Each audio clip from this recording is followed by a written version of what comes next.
Darshan gang ನ್ಯಾಯಾಂಗ ಬಂಧನ ಮುಂದುವರಿಕೆ ಸೆಪ್ಟೆಂಬರ್ 9ರವರೆಗೆ ನ್ಯಾಯಾಂಗ ಬಂಧನ ವಿಸ್ತರಣೆ ಮಾಡಲಾಗಿದೆ. ನ್ಯಾಯಾಂಗ ಬಂಧನ ಮುಂದುವರಿಕೆಗೆ ಹಲವು ಮನವಿಯನ್ನ ಮಾಡಲಾಗಿತ್ತು. ಆರೋಪಿಗಳ ಪಾತ್ರ ಎಲ್ಲಾ ರೀತಿಯಲ್ಲೂ ದೃಢವಾಗಿದೆ.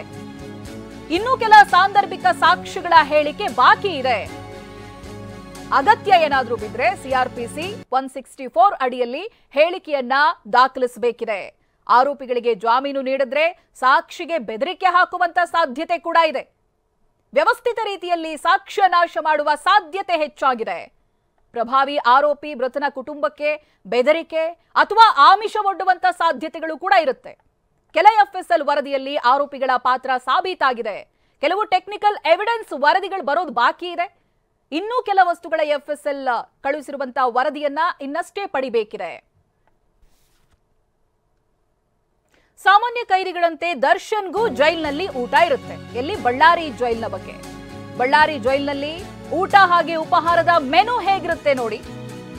ಬೆಳಗಿನ ಉಪಹಾರ ಉಪ್ಪಿಟ್ಟಿರುತ್ತೆ, ಹಾಗೆ ಅವಲಕ್ಕಿ ಒಗ್ಗರಣೆ, ಬಿಸಿಬೇಳೆ ಬಾತ್.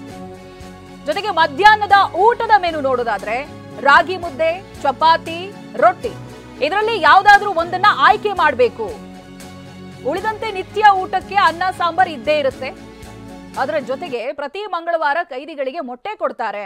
ಭಾನುವಾರ ಮಾಂಸದ ಊಟ ಕೂಡ ಇರುತ್ತೆ. ಒಂದು ವಾರ ಚಿಕನ್ ಮಾಡ್ತಾರೆ, ಮತ್ತೊಂದು ವಾರ ಮಟನ್ ಮಾಡ್ತಾರೆ.